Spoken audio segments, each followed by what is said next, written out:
एक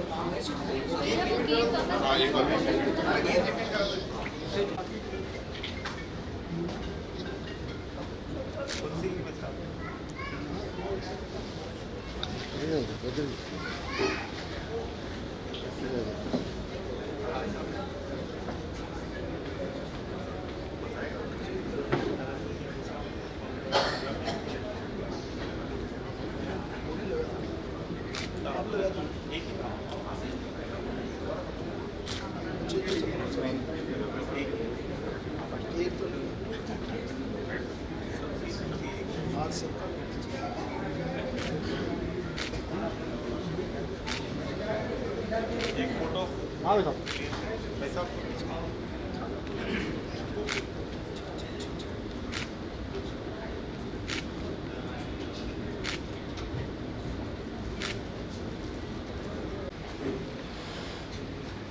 हमारे लोकप्रिय सांसद महोदय श्रीमान मन्नालाल साहब रावत के स्वागत के लिए मैं निवेदन करूंगा मावड़ जी चपलो और हमारे संस्था के उपाध्यक्ष बदन जी खान साहब से।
को प्रताप गौरव केंद्र के निदेशक से निवेदन करूंगा, कृपया पधारें और अतिथि स्वागत।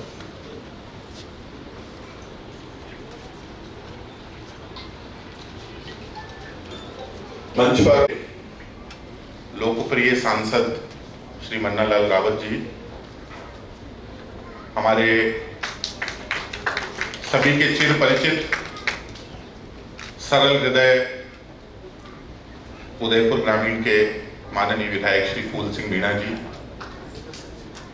वीर शिरोमणि महाराणा प्रताप समिति के उपाध्यक्ष श्री मदन जी टांग और इस महाराणा प्रताप जयंती समारोह की आयोजन समिति के संयोजक श्री महावीर चपलोत जी। वैसे तो कवि सम्मेलनों में भाषण का कोई स्थान नहीं होता है, परंतु केवल औपचारिकता मात्र के लिए आप सभी के स्वागत के हेतु मैं यहाँ खड़ा हुआ हूँ। सबसे पहले तो हम सभी पिछले वर्ष के कवि सम्मेलन के आयोजन को शायद नहीं भूले होंगे। पिछले वर्ष बाहर एकलिंग चौक में हमने ये आयोजन किया था और वह अभूतपूर्व आयोजन इस बात की प्रेरणा था कि हर वर्ष इस प्रकार के कवि सम्मेलनों का आयोजन किया जाए।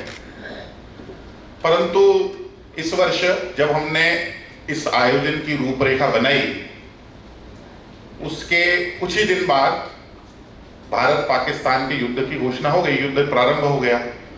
ऐसी परिस्थिति में हमने तुरंत प्रभाव से समस्त कार्यक्रमों को स्थगित कर दिया था। उसके कुछ ही दिन में जब सीज फायर हुआ तो फिर कुछ दिन तो हम इस पशोपेश में थे कि क्या युद्ध वापस प्रारंभ नहीं हो जाएगा, परंतु ईश्वर की कृपा से या यूं कहिए कि भारतवर्ष की स्ट्रेटेजी से युद्ध तो प्रारंभ अभी होता लगता नहीं है। तो फिर पुनः कार्यक्रम की रूपरेखा बनी और हमने कार्यक्रम की रूपरेखा को थोड़ा, जो विस्तृत रूपरेखा थी उसको थोड़ा छोटा किया और आज इस कवि सम्मेलन को हम केवल मेवाड़ के अपने कवियों के माध्यम से संपन्न करने जा रहे हैं। लेकिन इसका के बारे में हम सुनते हैं, वैसा शौर्य साहस तो इन कवियों की कविताओं में भी आज हमको सुनने को मिलेगा जो वास्तव में इस मेवाड़ की भूमि के जो की उर्वरा शक्ति है वो उस इनके अंदर प्रवाहित होती आज हमको नजर आएगी। हमारे बहुत अल्प आग्रह पे हमारे अतिथि मुख्य अतिथि श्री मन्नालाल रावत जी ने हमारा जो निवेदन है वो स्वीकार किया। हम बहुत कृतज्ञ हैं और आपका स्वागत करते हैं। श्री फूल सिंह जी मीणा तो जैसे बहुत ही सहज भाव से हम जब भी उनको बुलाते हैं, जब भी बुलाते हैं, वो ऐसा लगता है कि हमें अपनी बाहों में समेटने के लिए दौड़े चले आते हैं। तो हम सभी आप दोनों का बहुत बहुत स्वागत और अभिनंदन करते हैं। निश्चित रूप से कल बहुत अच्छी बारिश हुई थी और आज भी बारिश का वातावरण बन रहा था, लेकिन कवि सम्मेलन में अभी से ही इस हॉल का पूरा भर जाना यह शुभ संकेत है कि यह कवि सम्मेलन रात को 12 बजे को पार करेगा और बहुत ही अगले वर्ष बहुत ही बड़े कवि सम्मेलन को आयोजित करने की हमें प्रेरणा अवश्य देगा। ऐसा ही आप सब लोगों का स्वागत करते हुए मैं अपना स्थान ग्रहण करूंगा। कवि सम्मेलन में ये औपचारिकता मात्र, कुछ और वक्तव्य होंगे, उसके पश्चात जल्दी ही हम इस सम्मेलन को प्रारंभ करेंगे। आप सभी का आने के लिए बहुत बहुत आभार। कृपया 2 शब्द हमें उद्बोधन देंगे, आशीर्वाद। आप सभी का अभिनंदन है। वीर शिरोमणि महाराणा प्रताप समिति की ओर से जो कवि सम्मेलन आयोजित किया गया ये अपने आप में अद्भुत है। हम हमारे विचारों की प्रेरणा जो नित्य वेदियों से लगाकर अभी तक जो ऑपरेशन सिंदूर है वहां तक हमने सुनी है।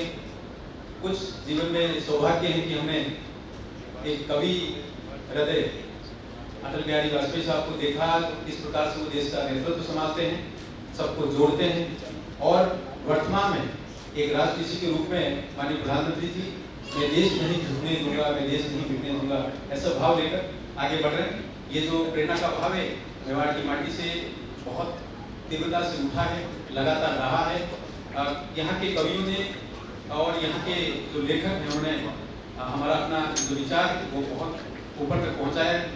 हम यहाँ शक्ति और भक्ति की इस पावन भूमि पर आपका स्वागत करते हैं, आपका अभिनंदन करते हैं। जहाँ भी आवश्यकता होगी देश धर्म संस्कृति परंपरा के लिए तो हम लगातार मिलकर आपके साथ कदम से कदम मिलाकर बनते रहेंगे। और अभी अटल बिहारी वाजपेयी साहब की कविता के 2 पद याद आते हैं, कदम मिलाकर चलना होगा। तो मुझे लगता है ये समय अमृतकाल का है और विकसित भारत परम वैभव की तरफ लगातार बढ़ रहे हैं। उसमें सभी को अपने अपने कार्य में जो भी हम हमारे हाथ में काम है उसको लेकर हम जुड़े रहेंगे, आगे बढ़ते रहेंगे। देश को ताकत मिलेगी, समाज को ताकत मिलेगी, मेवाड़ को ताकत मिलेगी। मुझे लगता है कदम मिलाकर चलना होगा, यही बात मैं अपने शब्दों को विराम देता हूँ। यहाँ आयोजक समिति ने बुलाया, सम्मान दिया, पुनः प्रणाम नमस्ते। भारत माता की ये धरती किसकी है? महाराणा प्रताप के मेवाड़ की तरह है। प्रकाश जी नागौरी साहब हमारे आज कविराज है और आज जो ये सम्मेलन है मेवाड़ की तरह में मेवाड़ के कवियों के द्वारा यहाँ पर आपका यहाँ पर कवि सम्मेलन जो हमारे महाराणा प्रताप वीर शिरोमणि महाराणा प्रताप के यहाँ पर प्रताप गौरव केंद्र के अंदर जो ये समिति ने ये कार्यक्रम रखा, सोच समझ कर रखा कि यहाँ पर मेवाड़ की तरह में मेवाड़ के कवि जो देश विदेश प्रदेश में भी जाते हैं उनका उपयोग यहाँ पर करके और जो यह वीर शिरोमणि महाराणा प्रताप की जन्म जयंती पर कार्यक्रम हो रहा है। आप इतने उदास होकर बोल रहे हो, अभिनव जी तालियां भी बजवाएंगे, ठाका भी लगवाएंगे और आपको बड़ा जबरदस्त कवि सम्मेलन वीर गाथा भी आपके बीच में रखेंगे। तो एक दफा इसका रूपरेखा तो बना दे अपन, जयकारा बोल के। और ये देख लो भारत माँ की तस्वीर और महाराणा प्रताप की, इनको देखकर भी आपको जोश आना चाहिए। भारत माता की मुट्ठी बंद करके जोर से ताकत से भारत माता की, भारत माता की, वंदे मातरम, वंदे मातरम। महाराणा प्रताप अमर रहे,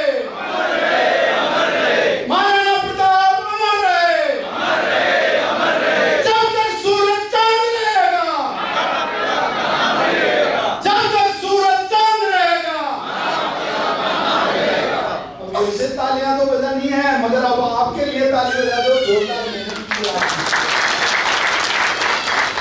अभी हमारे इस आयोजन समिति के भाई है, कोई माँ है, कोई बहन है, और आप लोगों ने एक मजदूर को जो ये जिम्मेदारी दी उसकी जिम्मेदारी निभाने का काम कर रहा हूं, और आज मेरे को यहाँ पर बुलाकर सम्मान दिया। मैं तो इस पूरी कमेटी का, इस आयोजन समिति का आभारी हूँ। ये ऐसे महाराणा प्रताप की जो वास्तव में ये मेवाड़ ही नहीं, राजस्थान ही नहीं, पूरा भारत ही नहीं, विदेश भी इनका लोहा मान चुका है। और ऐसे महापुरुष की जयंती पर मेरे को भी यहाँ पर आप लोगों का दर्शन करने का मौका दिया, यहाँ भाषण देने का भी अनुराग जी कह रहे थे, समय नहीं है। मैं तो आप लोगों का स्वागत करता हूँ, अभिनंदन करता हूँ।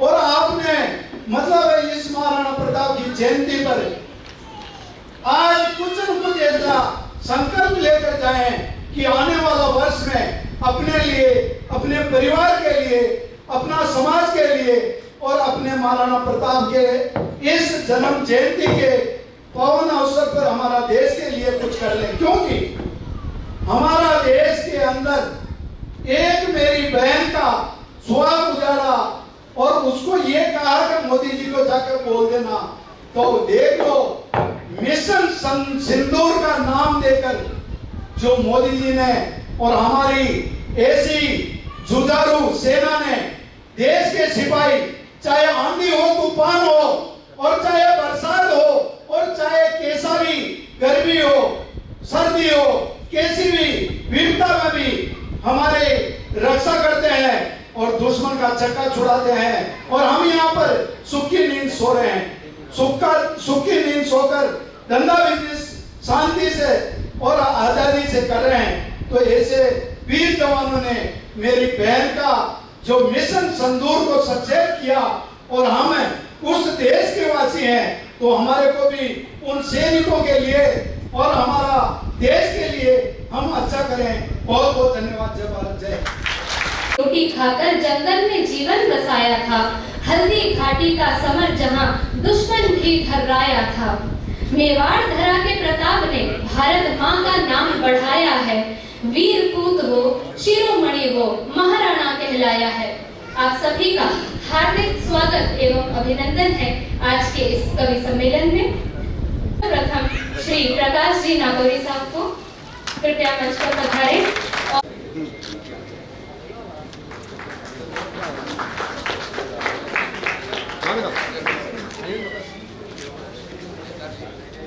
मैं निवेदन करती हूँ डॉक्टर अवनीत जी एवं सत्य प्रकाश जी से कि वे श्री मनोज जी गुर्जर का मैं निवेदन करती हूँ।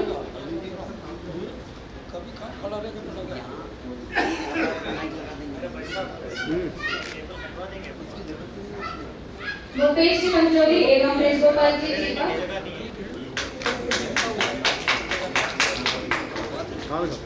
ब्रज मोहन जी भाटी जी से मैं निवेदन करना चाहूंगी। और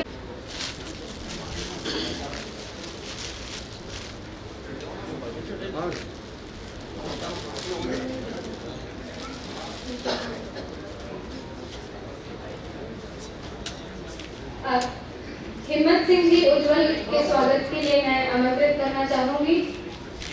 सोहन जी गुर्जर एवं धीरज जी गुर्जर। मोबाइल पीछे रखिए या फिर मेरे साथ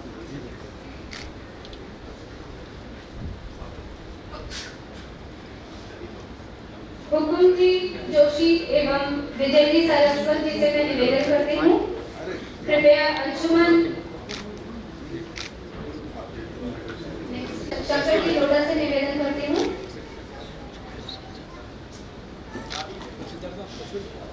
सतीश जी आचार्य का पारंपरिक पगड़ी एवं शॉल उड़ाकर स्वागत करें।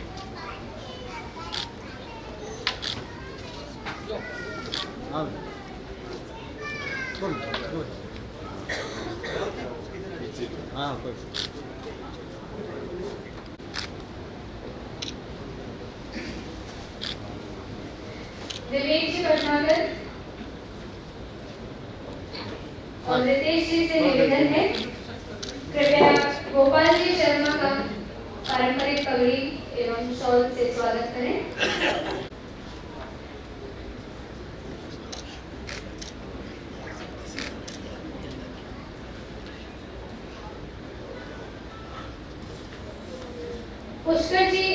अशोक जी से निवेदन है, स्वागत की कड़ी में हमारे बीच उपस्थित वाणी गौरव जी गोलचा पारंपरिक पगड़ी एवं शॉल से स्वागत करें।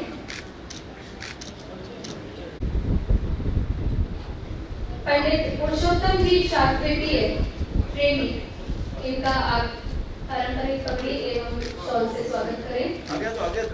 हाँ।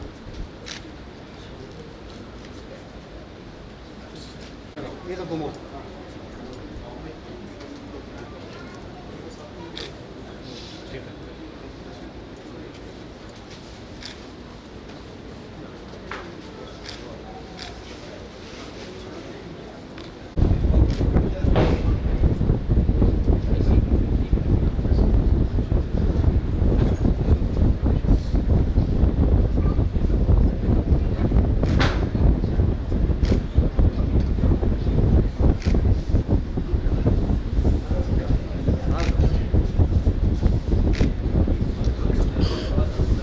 कहा कि वीर शिरोमणि महाराणा प्रताप की 485वीं जयंती पर प्रताप गौरव केंद्र के इस हॉल में महाराणा प्रताप समिति के ओर से आयोजित मेवाड़ के कवियों के पारिश्रमिक मुक्त कवि सम्मेलन में आप सबका हार्दिक स्वागत और अभिनंदन करता हूँ।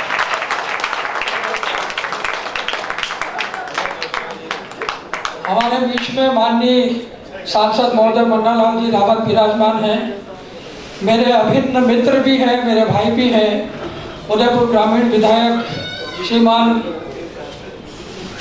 अब मैं क्या बोलूं, मेरे इतने प्रिय हैं ये कि मैं मतलब वास्तव में कह रहा हूँ, मैं आपसे जब भी मिलता हूँ गदगद हो जाता हूँ। तो ऐसे विधायक ग्रामीण हमारे बीच में हैं, उदयपुर शहर के विधायक ताराचंद जी साहब जैन हैं, और आप सबकी उपस्थिति को नमन करता हूँ। वो तो क्या, महाराणा प्रताप तो इतने भाग्यशाली थे कि जब आर्थिक विषमताओं से जूझ रहे थे तो भामाशाह जैसे महान व्यक्ति उनसे मिले और अपनी सारी दौलत उनको अर्पण कर दी।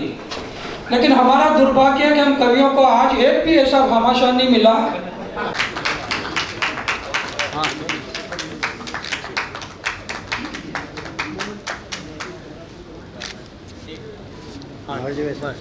हाँ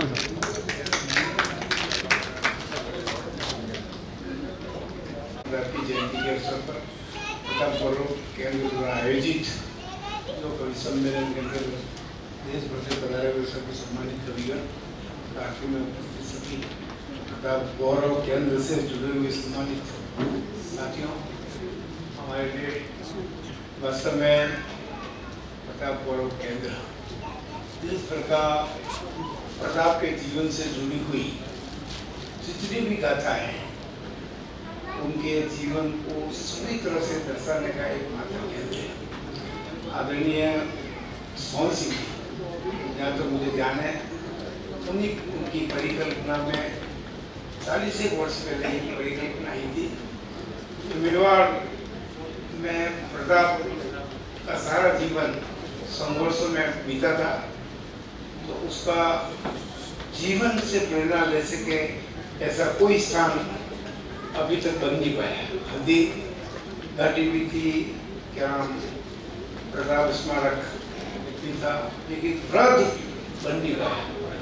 निश्चित रूप से प्रताप गौरव केंद्र ने जो परिकल्पना आदरणीय सोहन सिंह जी भाई साहब की थी, आज उसको सभी तरह से मतलब ज्वलंत जैसा उस कालखंड में रहा होगा, उसको ज्वलंत इसको बनाने का प्रयास किया। निश्चित रूप से प्रताप गौरव केंद्र इस देश के अंदर उदयपुर के महाराणा प्रताप के जीवन को समझने का तो स्थान है ही, उसके साथ पर्यटक केंद्र के रूप में भी यह स्थान अपना ये तीर्थ के रूप में ले पाया है। मैं आज परम पूज्य महाराणा प्रताप के चरणों में वंदन करते हुए अपनी बात को विराम देता हूँ। भारत माता की जय। आपके धन्यवाद अनिल जी। जैसा मैंने पूर्व में कहा कि वीर शिरोमणि महाराणा प्रताप की 485 की जयंती पर प्रताप गौरव केंद्र के इस हॉल में महाराणा प्रताप समिति के ओर से आयोजित मेवाड़ के इन कवियों के पारिश्रमिक मुक्त कवि सम्मेलन में आप सबका हार्दिक स्वागत है।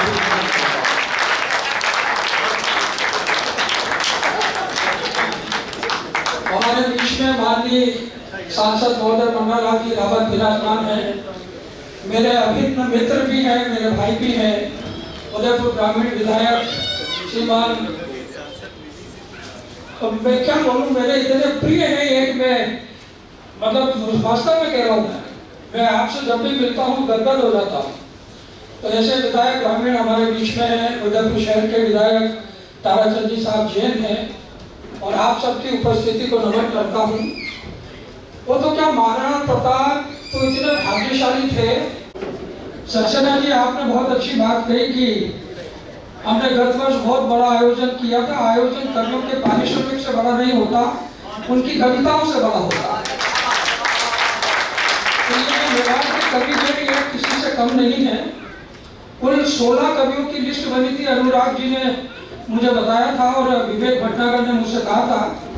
16 कवियों की लिस्ट बनी थी, उसमें से कुछ कवियों ने पारिश्रमिक मांग लिया, इसलिए हम उन्हें नहीं बुला पाए, और कुछ कवियों को कहीं अन्यत्र अच्छा पारिश्रमिक मिल गया, इसलिए वो नहीं आ पाए।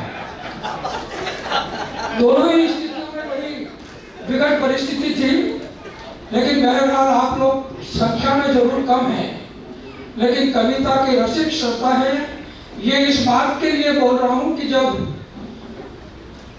महाराणा प्रताप की जय का उद्घोष किया गया था और आपकी ऊर्जा में कमी दिखी, तो हमारे ग्रामीण विधायक महोदय ने आपको तुरंत ऊर्जावान कर दिया। इसलिए आप पर पूरा विश्वास करता हूं।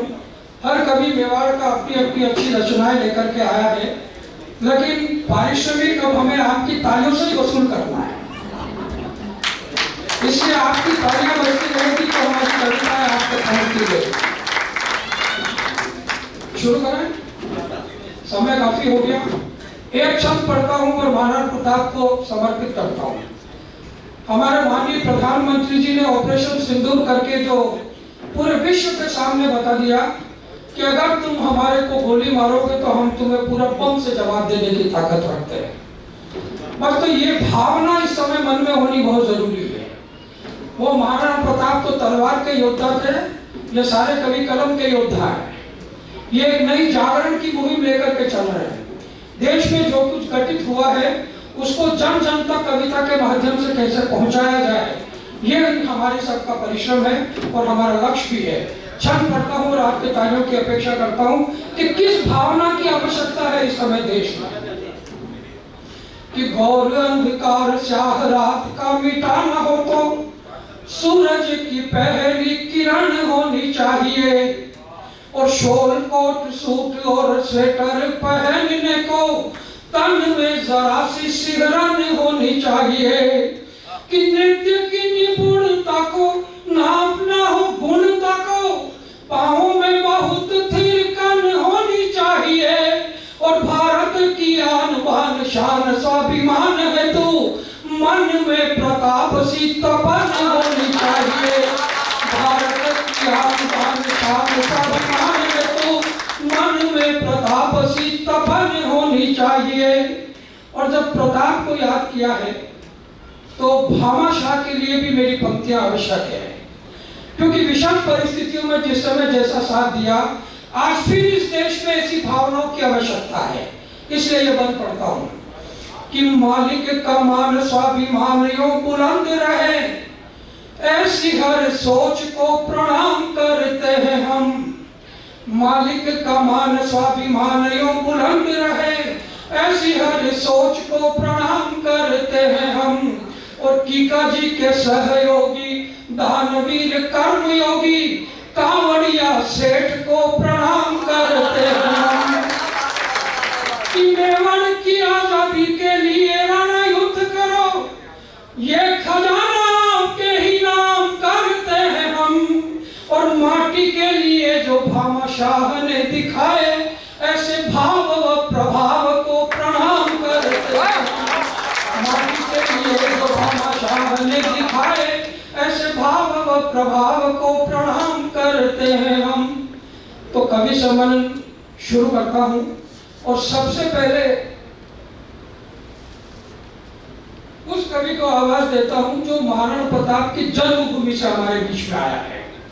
मैं कुछ कवियों को पहली बार सुनूंगा, शायद आप भी पहली बार सुनेंगे, लेकिन महावीर जी आपने जिस तरीके से इस कवि सम्मेलन को संयोजित किया है, अनुराग जी के साथ में और विवेक जी भटनागर के और आपके सहयोगी अनिल जी कोठारी के साथ मिलके, मैं आपको धन्यवाद देता हूं।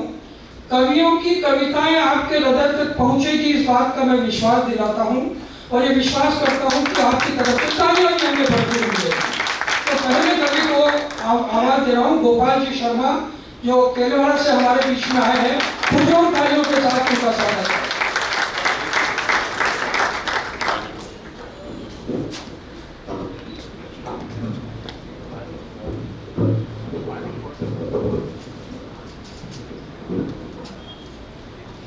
मां शारदे को नमन, वंदन, प्रणाम। उपस्थित अतिथियों को नमन, जन समूह के चरणों में नमन, साथियों के चरणों में नमन। महाराणा प्रताप की जन्म जयंती पर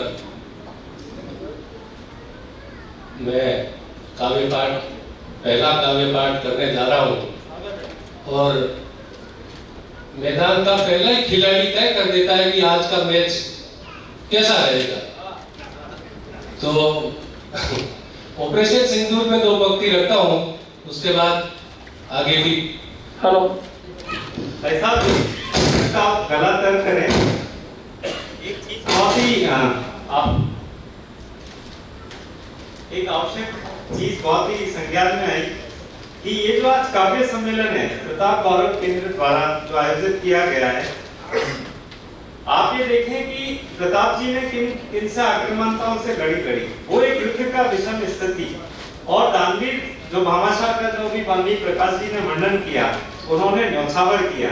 और आज इतने सालों बाद संज्ञान बना कि प्रताप गौरव केंद्र में फिर से युद्ध की स्थिति ऑपरेशन सिंदूर द्वारा जो हम जीते और बनी। और आज मैं मंच को कहना चाहूंगा कि वो जो भामाशाह थे जिन्होंने अर्पण किया, आज ये जितने मेवाड़ के कवि हैं मुझे इन सब में भामाशाह दिख रहे हैं। तो एक कर्तव्य स्टैंडिंग ओवेशन इन सब भामाशाहों के लिए आज तक लेते हैं पारिश्रमिक, लेकिन ये आज जो कवि है इनमें एक से मुझे भामाशाह दिख रहा है। इन कवि राजों को, इन भामाशाहों को हमारी ओर से स्टैंडिंग ओवेशन मतलब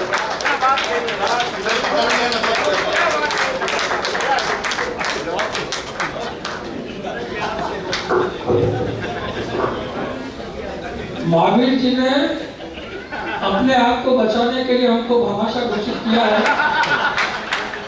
क्या हुआ महावीर जी, जब पहली बार हमारी चर्चा हुई थी तो मैंने और मेरे एक मित्र ने बहुत कोशिश की कि किसी तरह से ये हमें पारिश्रमिक देने को राजी हो जाए। तब मैंने कमरे में बैठ के जो बात कही वो सार्वजनिक कर रहा हूँ। मैंने कहा कि ये संस्था प्रताप गौरव केंद्र जिस संगठन से जुड़ी है उसका उद्देश्य ही मात्र परोपकार, सेवा और राष्ट्रभक्ति है। उसके किसी भी कार्यक्रम में यदि आप जाते हैं, सदस्य बन जाते हैं, तो आपको अपना खाना तो साथ ले जाना ही होता है, लेकिन एक साथी का खाना और ले जाना होता है। तो मेरे को ये डरना था कि कहीं मुझे ये नहीं कहना कि आपको अपना पारिश्रमिक तो कुछ देना है, लेकिन एक कवि का पारिश्रमिक भी आपको लेके आना है। लेकिन महावीर जी आपने जो संबोधन दिया है हम उसका आदर करते हैं, लेकिन ये बात तो कहीं मजाक की है, हंसी मजाक की बात है, थोड़ी सी माहौल को थोड़ा नरम करने के लिए। बाकी निश्चित रूप से मानिए कि प्रताप के नाम पे कोई भी कवि अपने पारिश्रमिक को मांगने की ताकत नहीं रखता है। और मैंने ऐसे कवि सम्मेलन किए भी है शहर में जहाँ बड़े कवियों को बहुत कम पारिश्रमिक देकर के बुलाया है। और ये सब आपका प्यार है, उदयपुर के श्रोताओं की वो कविता के प्रति मानसिकता जो है वो इस शहर में बड़े बड़े कवियों को आने के लिए बुलाती है, इस धरती की माटी। और आपने जितनी तालियां बजाई, फुलझड़ी मीणा भाई साहब आपको तो बहुत बहुत धन्यवाद कि आप कविता के बहुत बड़े शौकीन हैं। रावत साहब आपसे पहली बार मेरा रूबरू हो रहा हूँ। ताराजी जी भाई साहब से हमारा पुराना परिचय है। आइए केरवाड़ा साहब और पहले कवि को आपकी तालियां बजाएं।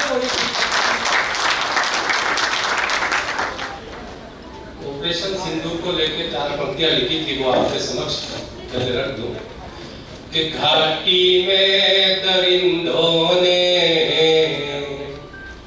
कि घाटी में दरिंदों ने थी बंदूक जो तानी, कि घाटी में दरिंदों ने थी बंदूक जो तानी, पढ़ो कलमा हमारा तुम वरना गोली है खानी, पढ़ो कलमा हमारा तुम वरना गोली है खानी।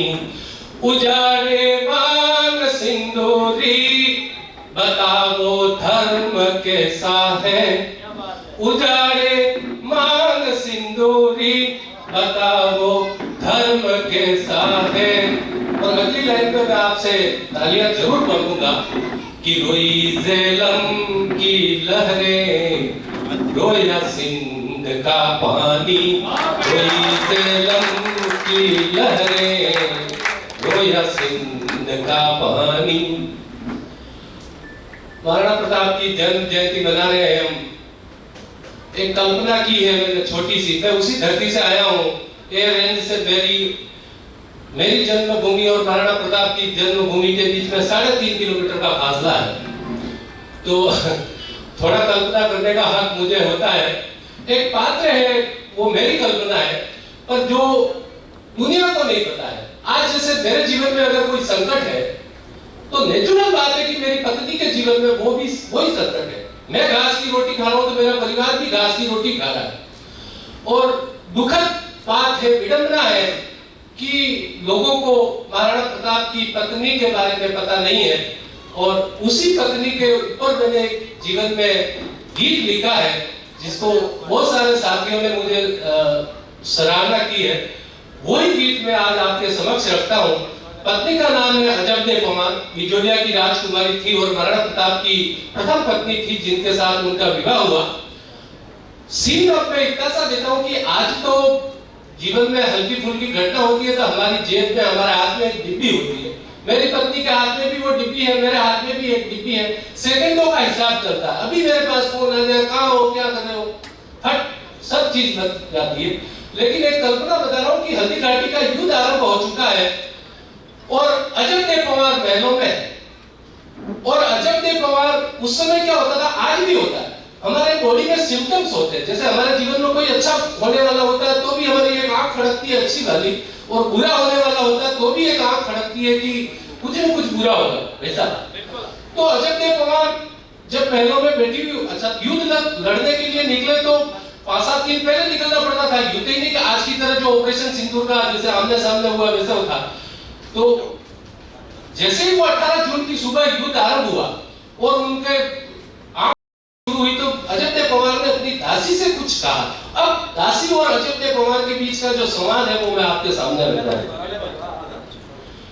कि आज आंगणीए मांड मांडणो, आज आंगणीए मांड मांडणो, थू माथने सवार दे,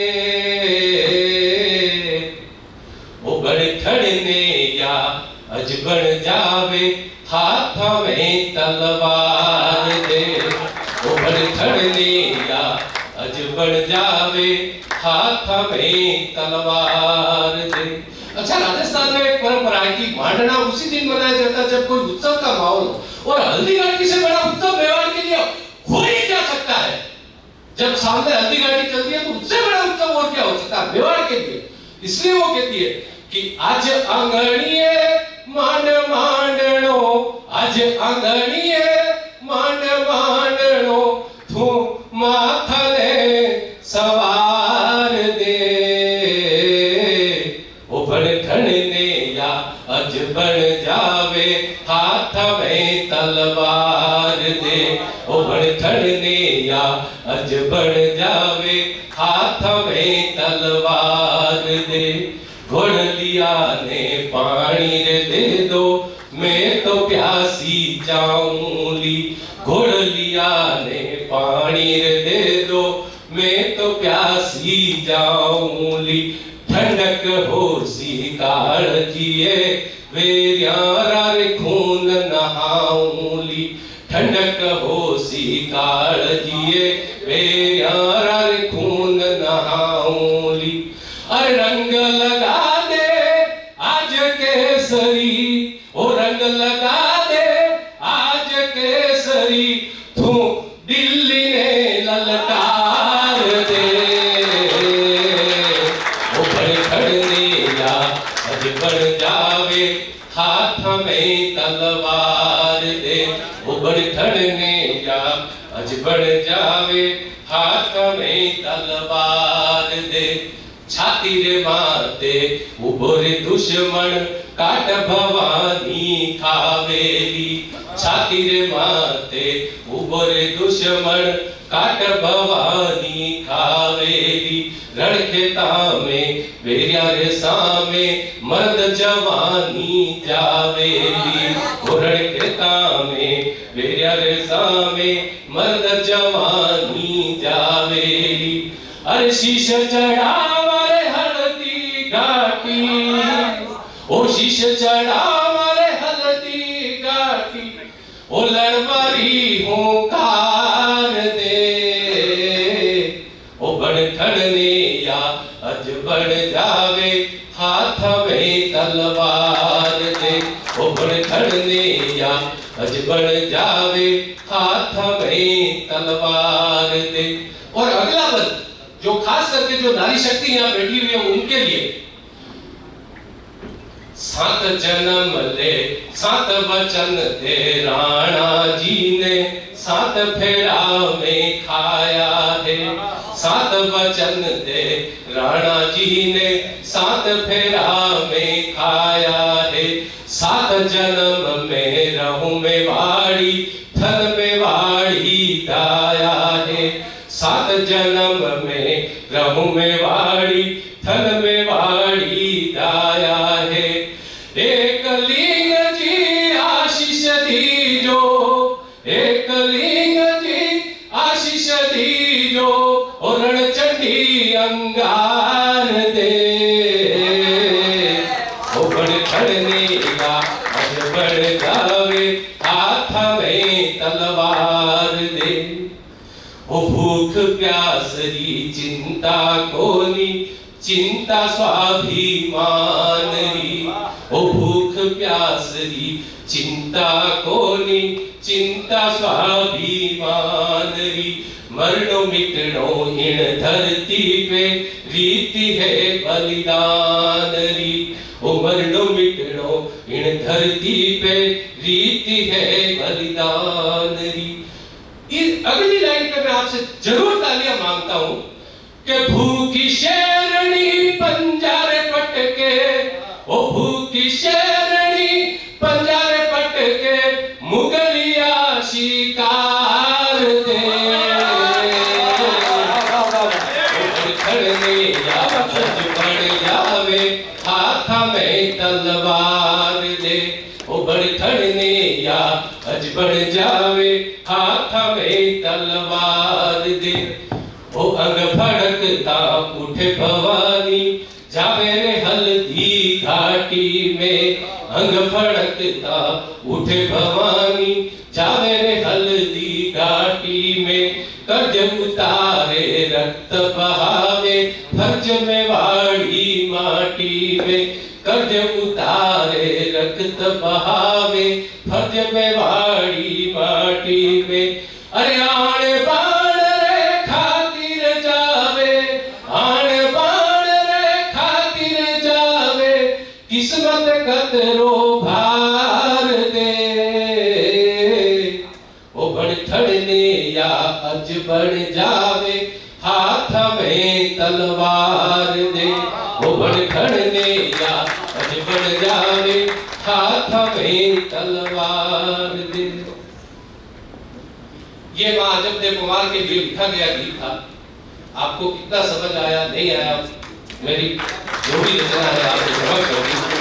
दूसरा एक गीत और प्रकाश जी भाई साहब से माफी चाहूंगा 5-7 मिनट का एक गीत और है उसके बाद मैं अपना स्थान दूंगा। जीवन भर महाराणा प्रताप संघर्ष करते रहे, हल्दी घाटी लड़ी, दूसरे चावड़ में लड़े। इतिहासकार ऐसा बताते हैं, आधे जीते हुए बताते हैं, आधे हारे हुए भी बताते हैं, अनिर्णित युद्ध है।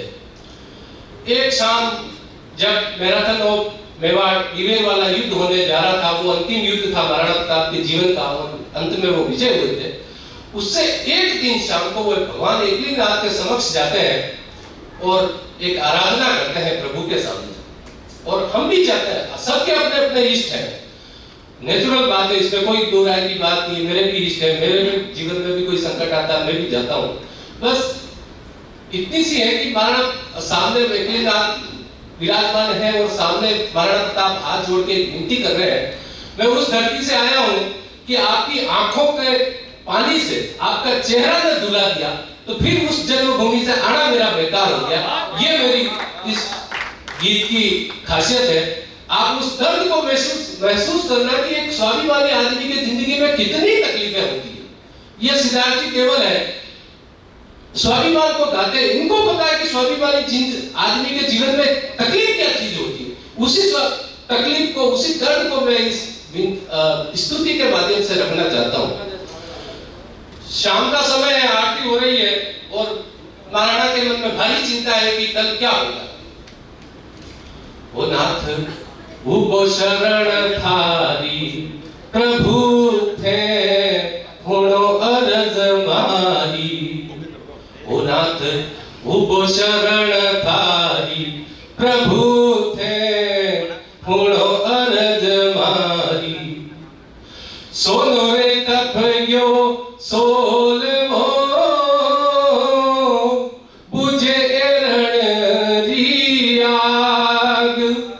सोनो रे तपयो सोल मो बुझे रण री आग। सुनता वो तो सुन जो झुके रे मेवाड़ी पागनाथ में। उबो शरण थारी प्रभु थे हुणो अरज मारी। प्रभु थे हुणो अरज मारी। सेठिया जी ने घास की रोटी वर्णित की है कविता में कि अरे घास की रोटी रे जदवद विलाड़ो ले भाग्यो नानो अमरियो चीक बड़ियो राणारो सोयो दुख जाग्यो।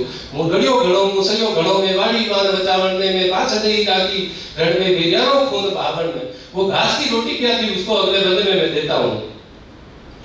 दर भटक्यो झाड़ में खाया रे जामुन बोर। ओ दर भटक्यो झाड़ में खाया रे जामुन बोर।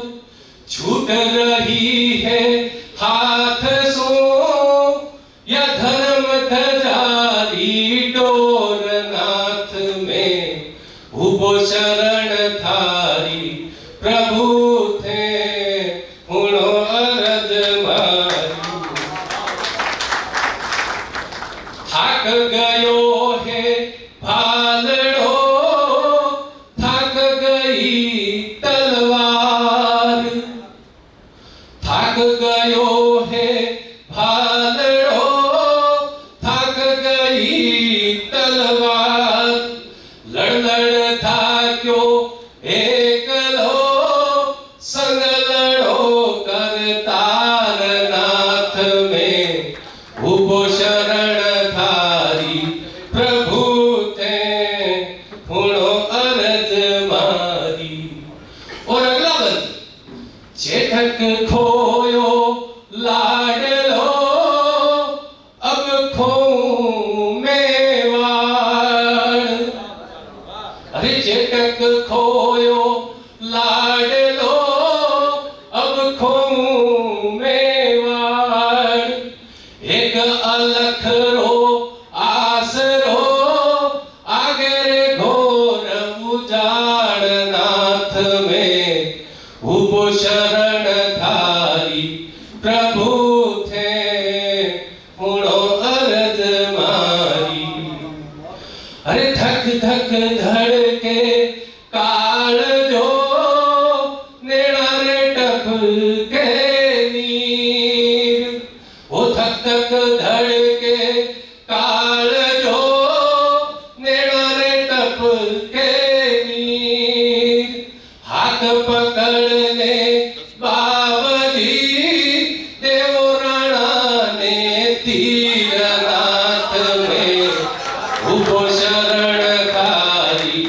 प्रभु थे सुनो अरज